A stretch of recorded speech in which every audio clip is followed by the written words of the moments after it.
أعوذ بالله من الشيطان الرجيم. بسم الله الرحمن الرحيم. الطلاق مرتان فإمساك بمعروف أو تسريح بإحسان ولا يحل لكم أن تأخذوا مما آتيتموهن شيئا إلا أن يخافا ألا يقيما حدود الله فإن خفتم ألا يقيما حدود الله فلا جناح عليهما فيما افتدت به تلك حدود الله فلا تعتدوها ومن يتعد حدود الله فأولئك هم الظالمون. صدق اللہ العظیم. ترجمہ یہ ہے، طلاق رجعی 2 بار تک ہے، اس کے بعد رکھ لینا موافق دستور کے یا چھوڑ دینا بھلی طرح سے، اور تم کو جائز نہیں کہ لے لو کچھ اپنا دیا ہوا عورتوں سے، مگر جب کہ خامد عورت دونوں ڈریں اس بات سے کہ قائم نہ رکھ سکیں گے اللہ کا حکم. پھر اگر تم لوگ ڈرو اس بات سے کہ وہ دونوں قائم نہیں رکھ سکیں گے اللہ کا حکم، تو کچھ گناہ نہیں دونوں پر اس میں کہ عورت بدلہ دے کر چھوٹ جاوے. یہ اللہ کی باندھی ہوئی حدیں ہیں، بس ان سے آگے مت بڑھو، اور جو کوئی بڑھ چلے اللہ کی باندھی ہوئی حدوں سے بس وہی لوگ ہیں ظالم.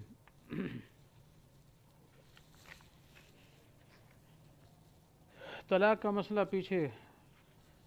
بیان ہوا تھا، اصل تو عدت کا مسئلہ بیان ہوا تھا، تو چونکہ عدت طلاق کے بعد ہی ہوتی ہے اس وجہ سے اب طلاق کے بارے میں کچھ احکامات بیان کیے جا رہے ہیں. تو یہ طلاق ہے، نکاح ہے، یہ ایسے مسائل ہیں کہ اس کے انسانی زندگی پر بڑے گہرے اثرات بھی ہوتے ہیں، اور انسانی زندگی کے لوازمات میں سے یہ چیز ہے نکاح کرنا. تو نکاح جو ہے ایک ایسا معاملہ ہے جی کہ جیسے دوسرے معاملات ہیں، بے شراء جی اجارہ وغیرہ دوسرے معاملات ہوتے ہیں، اس میں بھی ایجاب و قبول ہوتا ہے، تو نکاح بھی اسی قسم کا ایک معاملہ ہے. لیکن نکاح میں دوسری حیثیت جو غالب حیثیت ہے وہ ہے عبادت، اور آپ صلی اللہ علیہ وسلم کی سنت ہے. تو اس اعتبار سے یہ عام معاملات کی طرح نہیں ہے، معاملہ بھی ہے لیکن ساتھ ساتھ عبادت بھی ہے، آپ صلی اللہ علیہ وسلم کی سنت بھی ہے. اور بعض موقع ایسی بھی آتے ہیں کہ نکاح کرنا واجب بھی ہو جاتا ہے، کہ جب انسان کو یہ خطرہ ہو کہ نکاح نہ کرنے کی صورت میں گناہ میں مبتلا ہو جاؤں گا، اور اس کو طاقت ہے شادی کرنے کی، مار وغیرہ دے سکتا ہے، خرچہ دے سکتا ہے، تو اب اس پر لازم ہے کہ وہ نکاح کرے. لیکن نکاح کرنے میں اصل یہی ہے کہ وہ نیت ہو کہ زندگی بھر کے لیے، یہ نہیں ہے کہ 4 دن کے لیے نکاح کر کے پھر چھوڑ دوں گا، یہ بات نہیں ہے، بلکہ یہ رشتہ ایسا ہوتا ہے جو دائمی ہوتا ہے، لازمی ہمیشہ کے لیے جو ہے رشتہ کیا جاتا ہے. اور اگر وہ چند دن کے لیے کرتا ہے تو یہ جائز ہی نہیں ہے. بلکہ صورت یہی ہے کہ جب بیوی بنائی ہے تو نیت یہی ہو کہ بس اس کو زندگی بھر ساتھ ہی رکھیں گے، کبھی نہیں چھوڑیں گے. اصل تو یہی ہے. اس وجہ سے نکاح کے اندر کئی شرائط بھی ہیں جی، عام معاملات کی طرح نہیں ہے. جیسے خرید فروخت بندے 2 ہوں تو ایک چیز بیچتا ہے دوسرا لے لیتا ہے، نہ کوئی گواہوں کی ضرورت ہے نہ کوئی اور کہ یہ شرط ہے وہ شرط ہے. لیکن نکاح کے اندر ایسی صورت نہیں ہے، کیونکہ نکاح میں ایک تو یہ ہے کہ ہر عورت سے تو نکاح نہیں کیا جا سکتا، بلکہ اس میں شریعت نے حدیں مقرر کی ہیں کہ کس عورت سے نکاح جائز ہے کس سے ناجائز ہے، جس کا تذکرہ تفصیلی دوسری جگہوں میں آیا ہے. تو ساری عورتیں حلال تھوڑی ہے. اسی طریقے سے نکاح جو ہے وہ علیحدگی میں 2 آدمی نہیں کر سکتے، بلکہ گواہوں کا ہونا ضروری ہے. بلکہ اصل بہتر تو یہی ہے کہ اعلان ہو بڑی جگہ پہ، جہاں کیا ہے کافی لوگ ہوں مسجد کے اندر جی، وہاں سب لوگوں کے سامنے نکاح پڑھا جائے، یہ سب سے بہتر طریقہ ہے. تو بہرحال اور بھی مہر وغیرہ کا ہونا، دوسری چیزیں بہت ساری کئی چیزیں لازم کی گئی ہیں. تو مقصد یہ ہوتا ہے کہ یہ صرف کوئی معاملہ نہیں ہے، صرف بے شراء والا خرید و فروخت کی طرح معاملہ نہیں ہے، بلکہ یہ ایسا معاملہ ہے جو سنت بھی ہے، عبادت بھی ہے جی. تو اس بنا پر اس کو اصل تو یہ ہے کہ دمامن رکھا جائے. لیکن اگر کوئی ایسی صورت پیش آ گئی کہ خاوند بیوی کا نبھا نہیں ہو سکتا، مزاج نہیں ملے اور وہ شرعی حقوق پورے نہیں کر پا رہے ایک دوسرے کے، تو پھر اس صورت میں یہ بھی شریعت نے اجازت دے دی ہے کہ تم جو ہے اگر ایسی صورت پیش آ گئی کہ اب گزارا نہیں چلتا زوجین کا، تو اس صورت میں طلاق کی بھی اجازت دی گئی ہے۔ لیکن پھر بھی کیا ہے، اس کو کیا ہے، ابغض الحلال الی اللہ الطلاق، جی کہ حلال جتنی چیزیں ہیں، جائز چیزیں، ان میں سب سے زیادہ مبغوض چیز اللہ کے ہاں وہ طلاق ہے۔ تو اس وجہ سے گنجائش دی گئی ہے مجبوری کی شکل میں، کیونکہ بعض مذہب ایسے بھی گزرے ہیں جی، بعض مذہبوں میں، دوسروں میں اسلام کے علاوہ، کہ ان کے نزدیک چاہے جو کچھ ہو جائے طلاق کی کوئی صورت ہی نہیں تھی، بس ایک دفعہ جب نکاح ہو گیا چاہے مریں جیے جیسے ہی کریں، ہر صورت میں کیا ہے انہوں نے اکٹھے ہی رہنا ہے، کبھی کیا ہے اللہ چھوڑنے کی صورت ہے ہی کوئی نہ۔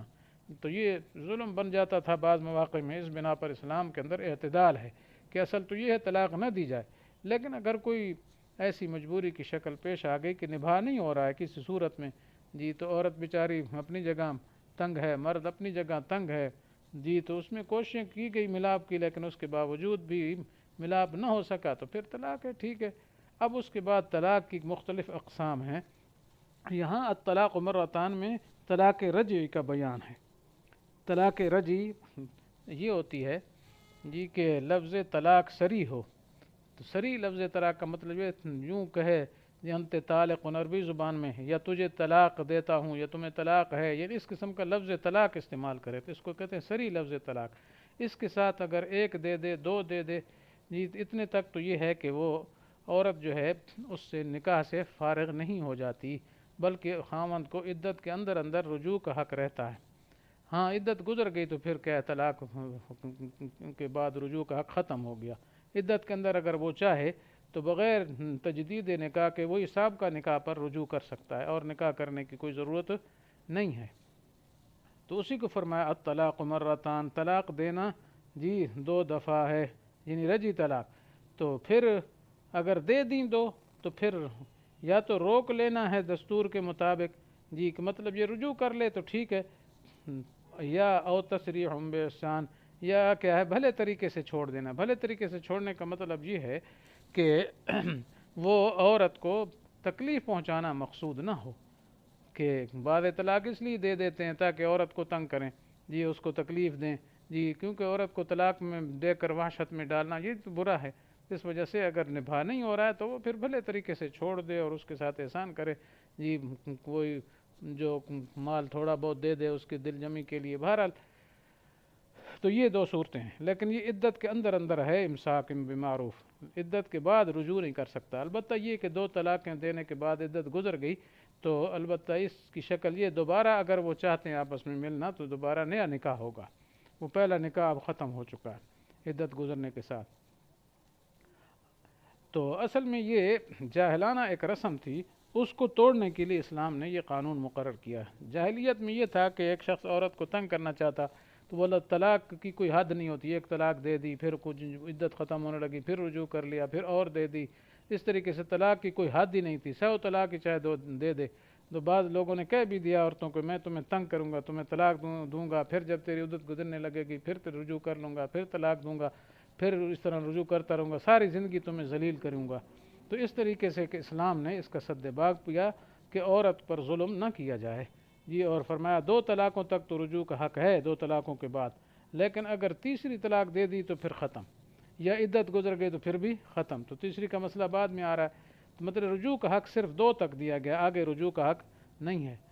ولا يحل لكم ان تاخذوا، آگے فرمایا نہیں حلال تمہارے لیے کہ تم لے لو اس مال سے جو تم عورتوں کو کچھ دے چکے ہو، مطلب جو پہلے عورت کو مہر وغیرہ دیا ہے اب اس کا لینا جائز نہیں، یعنی طلاق دے دی تو پھر لے لو۔ یہ جاہلیت میں یہ دستور تھا کہ جس عورت کو طلاق دے دیتے تھے اس سے سارا مال چھین لیتے تھے، جو مہر نفقہ جو دیا ہوا تھا نا پہلے مہر وغیرہ میں وہ سب چھین لیتے، تو اس کے بارے میں فرمایا یہ حلال نہیں ہے، جو دے چکے ہو تو ان سے نفع بھی تو حاصل کر چکے ہو، اب تمہیں یہ لینا جائز نہیں ہے۔ تو اصل حکم تو یہی ہے کہ جو عورت کو دیا جا چکا ہے اس کو نہ لیا جائے، الا ان یخافا الا یقیما حدود اللہ، ایک شکل بنائی ہے بھائی، ایک شکل کہ مگر یہ ڈر ہو کہ وہ اللہ کی حدود کو قائم نہیں رکھ پائیں گے تو اس صورت میں گنجائش ہے۔ مثلا یہ کہ عورت بھی یہی سمجھتی ہے، مرد بھی یہی سمجھتا ہے کہ جو حقوق شرعیہ ہیں وہ ہم اب اکٹھے رہ کر ادا نہیں کر سکتے، تو اس صورت میں شریعت نے اجازت دی ہے کہ پھر کیا ہے، خلا کر لیں، خلا کی شکل ہے۔ تو اسی لیے آگے فرمایا فَإِنْ خِفْتُمْ أَلَّا يُقِيمَا حُدُودَ اللَّهِ، اگر تمہیں یہ ڈر ہو کہ وہ دونوں یعنی زوجین خاوند بیوی اللہ کی حدود یعنی احکام وغیرہ کو وہ قائم نہیں رکھ سکیں گے اور شرعی حدود جو ہے وہ پوری نہیں کر پائیں گے، تو پھر اس صورت میں یہ فرمایا فلا جناح علیہما فی مفتدت بہ، اب دونوں پر کوئی گناہ نہیں اس میں کہ عورت کیا جان چھڑا لے فدیہ دے کر۔ مقصد اس کا یہ ہے کہ عورت کہتی چلو مجھ سے اتنے پیسے لے لو تو کیا ہے مجھے بس الگ کر دو، تو پھر ٹھیک ہے۔ تو مقصد یہ کہ ویسے تو حلال نہیں ہے اس سے مال لینا، البتہ یہ زوجین دونوں راضی ہو گئے کہ نباہ نہیں ہو رہا ہے تو چلو کچھ پیسے دے کر ہی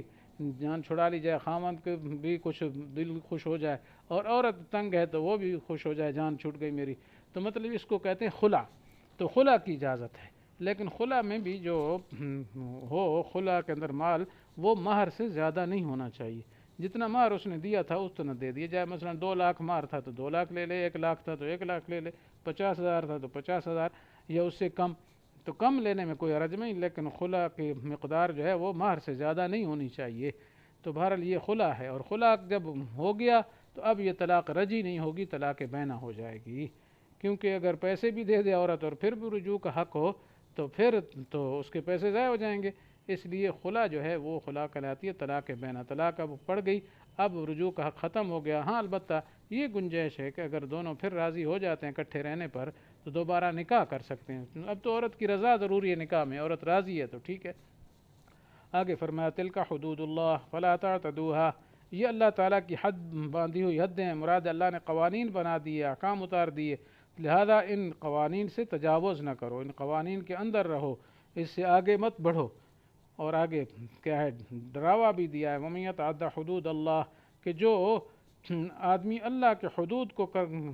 سے متجاوز ہوگا، اللہ کے حدود کو کراس کر لے گا تو فَأُولَٰئِكَ هُمُ الظَّالِمُونَ، یہ لوگ کیا ہے حد سے بڑھنے والے ہیں، ظالم ہیں۔ ظالم کس یعنی اپنے اوپر ظلم کرنے والے ہیں، تو مطلب یہ اللہ کے حکام کو توڑنے کی وجہ سے ان کو آخرت میں عذاب ہوگا۔ تو حقیقت بھی یہی ہے کہ جو انسان اللہ کی مرضی کے خلاف کرتا ہے، اللہ کے قانون کے خلاف کرتا ہے، وہ در حقیقت اپنے اوپر کیا ہے ظلم کر رہا ہے۔ اللہ تعالیٰ پر تو کوئی اس کے جو ہے کوئی فرق نہیں آتا اللہ کی شاہی میں، اللہ کے حکام میں، ہاں خود اس کا اپنا خسارہ ہے، اپنا ہی نقصان ہے، اپنی کمی۔ تو ظلم کا معنی ہوتا ہی وہی کمی ہے، نقص ہے جی، تو انہوں نے گویا اپنا نقصان کیا، اپنے اوپر ظلم کیا۔ تو بہرحال یہ طلاق رجعی کے احکام اور خلا کے احکام اس میں بیان کیے گئے، اور پھر بعد میں آگے اور طلاق تیسری کا ذکر آ رہا ہے، انشاءاللہ آئندہ درس میں اس کا تذکرہ ہوگا۔ اللہ تعالیٰ سے دعا ہے کہ اللہ تعالیٰ ان احکام پر صحیح چلنے کی مسلمانوں کو توفیق نصیب فرمائے، اور اللہ کے حدود کو قائم رکھنے کی اور اس کے اندر رہنے کی توفیق نصیب فرمائے، اور اللہ کے حدود سے آگے بڑھنے سے سب کی حفاظت فرمائے۔ وآخر دعوانا ان الحمد للہ رب العالمین۔